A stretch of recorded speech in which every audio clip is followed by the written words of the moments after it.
Good morning. তো আজকে আমি রান্না করব। এখানে আছে ভেন্ডি আর আছে ডাটা, আছে কাটোয়া ডাটা। ওই কাটোয়া ডাটা দিয়ে আর মসুরির ডাল দিয়ে পাতলা পাতলা মানে ঝোল করব মসুরির ডালের ঝোল। আর এটা হচ্ছে ভেন্ডি আছে, আর করবো ভেন্ডি ভাজা। সত্যি কথা বলতে আমার ভেন্ডিটা এমনিতেও ভালো লাগে, আর ভেন্ডিটা এখন যেহেতু উঠেছে, এখন আমাদের ভেন্ডিটা মানে অনেকে নিয়ে আসা হয়েছিল। এই ডাব্বা 2 ডাব্বা ছিল, তো আর এই যে কটা আছে, আরো একদিন হয়েছিল। আর ভেন্ডি না যখন ভাজা হয়ে যায় অল্প হয়ে যায়, তার জন্য একটু বেশি করেই ভাজতে হয়। আমাদের দুজনেরই ফেভারিট। আর এই যে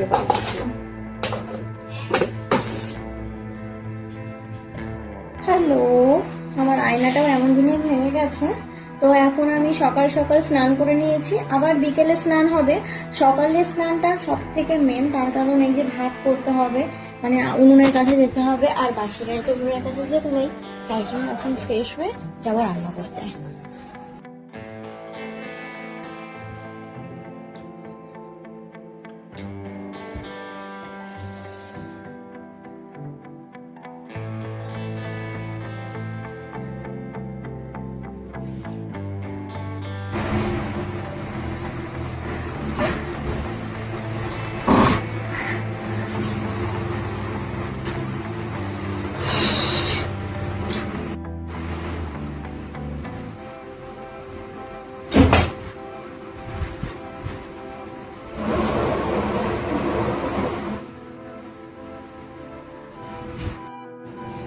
দেখো একা একা খাচ্ছে। মোটেই না, আমাকে দিয়েই খাচ্ছে। আমি জাস্ট বললাম একা একা খাচ্ছে, ওই যা খায় আমাকে দিয়েই খাই। এভরিওয়ান, তো এখন আমি রান্না করব। এই যে এখানে হবে আলু ভাজি, ভেন্ডি ভাজি, আর এই যে হবে পেঁয়াজ আছে। আর এখানে আমি আলু বানিয়ে রেখেছি, মানে ঘুগনি করার জন্য। ঘুগনি মটরটা সেদ্ধ হয়ে গেছে। আর এখানে এই যে দেখি না, তেলটা এখনো গরম হয়নি। এই হলো আমার রান্না, আর সাথে আছে জল জল ভাত, পান্তা ভাত। আজকে তো আমার আর ভাত রান্না নেই, ভাত যেহেতু আছে, মানে ঠান্ডা ভাতও না, জল দেওয়া ভাত। এখানে তেলটা গরম হয়ে গেছে, এবার আলুটা প্রথমে ভেজে নিই। তো ফাইনালি আমার আলু ভেন্ডি পেঁয়াজ দিয়ে ভাজা কমপ্লিট। এই যে একটা পথ হলো, এবার আরেকটা দেখি। আর প্রচন্ড জল পেয়েছে। আমরা এই যে মাটির এই কলসিটা কিনেছি, মাটির এই কলসিটাতে জলটা এতটা স্বাদ লাগে খেতে, আর জলটা সবসময় ঠান্ডা থাকে। আর ঠান্ডা থাকে তার কারণ কি বলতো, এই যে এখানে এই আমি একটা নাইটি ছিঁড়ে দেখো, এই সিঁড়ির ওপরে সবকিছু আছে, ড্যাং ড্যাং করে উঠে পড়লো, আর আমি এগুলো সরাচ্ছি এখন ছাদের উপরে, মানে ছাদেই আছি আমরা। আবার এরপরে আবার যে ছাদ, সেই ছাদের উপরে যাবো।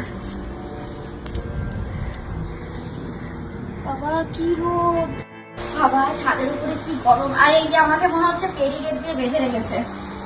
বাবা এই টাইমে ভিডিও শুট করা যাবে না, এত পরিমাণে গরম। তো আজকের মতো কমপ্লিট। আজকে তোমাদের আমাদের ছাদের উপরের ভিউটা দেখাচ্ছি, তোমরা শুধু দেখো আর বলো কেমন। ওই যে এই সাইডে আছে আমাদের হিমসাগর আম গাছ, ওই সাইডটাতে দেখো, ওই সাইডটাতে স্টেশন, ওই সাইডটাতে গ্যাস অফিস, ওই যে ওই সাইডটাতে। আর এই দেখো পুরো ভিউটা আমাদের। তো আমার বর আজকে বাজার করে নিয়ে এসছে, প্রায় 3-4 দিন তো চলে যাবে। কি বাজার করেছে তোমার দেখছি, আসো আসো কি বাজার করেছে দেখে যাও।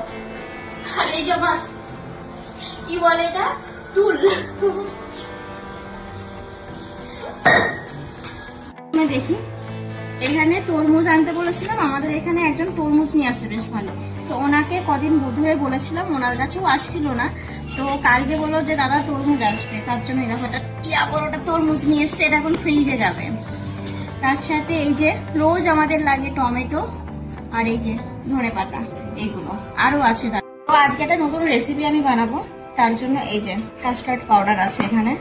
ও আর আছে, কদিন ধরে না আম খেতে ইচ্ছা করছে, মানে সর্ষে বাটা দিয়ে যে ঝাল ঝাল করে আম মাখানো হয়েছে, এমনি করেই টক হবে, তাই না?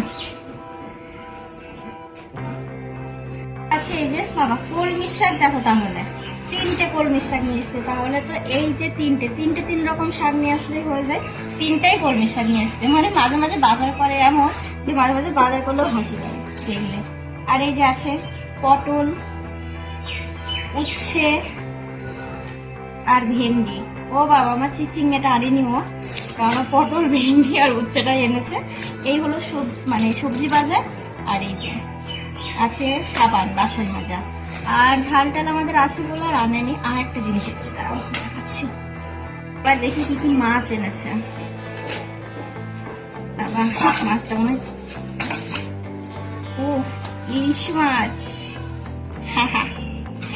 কালকে বাজারে গিয়ে দেখেছিলাম, এই যে এনেছে ইলিশ মাছ। ইলিশ মাছটা নরম হয়ে, চিংড়ি মাছ। এই হলো আজকে আমাদের বাজার, এই যে ইলিশ আর চিংড়ি। কালকের আছে পাবদা মাছ। এইগুলোই আজকের মানে এই যে সবজি বাজার আমাদের ম্যাক্সিমাম 4-5 দিন তো হয়ে যাবেই। আর এই যে মাছ, এই মাছ তো সব একবার আজই খাওয়া। যা বড় ইলিশ মাছ নিয়ে এসছে দেখো, কিন্তু মাছটা একটু নরম হয়ে গেছে, একটু ধুয়ে নি মাছটা আগে। তারপরে আবার চিংড়ি মাছ আসতে হবে। আর এই চিংড়ি মাছের এই বাছা যদি না বেছে রাখা যায় প্রচন্ড গন্ধ হয়ে যায়। যে বড় আজকে বাজার করতে যাচ্ছিলাম, এই যে এক জায়গায় কাজু বাদাম আর কিশমিশ আনতে বলেছিলাম, এই কাঠু বাদাম আর কাঠবাদাম 2 জায়গায় কাঠবাদাম দিয়ে দিয়েছে। আর এই যে একটা কালো জিরা আছে, আর এখানে আছে চিনি। আজকে এই বাজার করতে গিয়ে আমি বানাবো ইলিশ ভাপা। তো বানাবো আজকে কড়াইতে। আর এই যে এখানে আমি মাছটাকে ম্যারিনেট করে রেখেছি, দেখাচ্ছি তোমাদেরকে। একা হাতে না এই রান্নার ভিডিওগুলো করতে খুব সমস্যা হয়ে যায়। তো দেখি, এই ফার্স্ট টাইম আমি ট্রাই করছি ইলিশ মাছ ভাপাটা কড়াইতে করার। কোনো সময় আমি টিফিন মানে টিফিন ওই বাটিগুলোই ওইগুলোতে করি। তো দেখি এখন ফার্স্ট লাস্ট কি হয় তোমরা দেখতে থাকো। হ্যাঁ, আর শুধু তাই নয়, আমি না তার মধ্যে কয়েকটা তো এই রোদ্দুরে এসেছিলাম আমি ভিডিও করতে। দেখো তাপমাত্রা। তো ভিডিও তো আমি করছি না এখন, কটা ফটোশুট করলাম, ব্যাস এইটুকুনি। কারণ নিজে বেঁচে সবকিছু, তাই না বলো? এখন চুলগুলো শুকিয়ে নিই। আগে চুলে জলও দিয়েছি, যেদিন দিই না যেদিন দিই একেবারে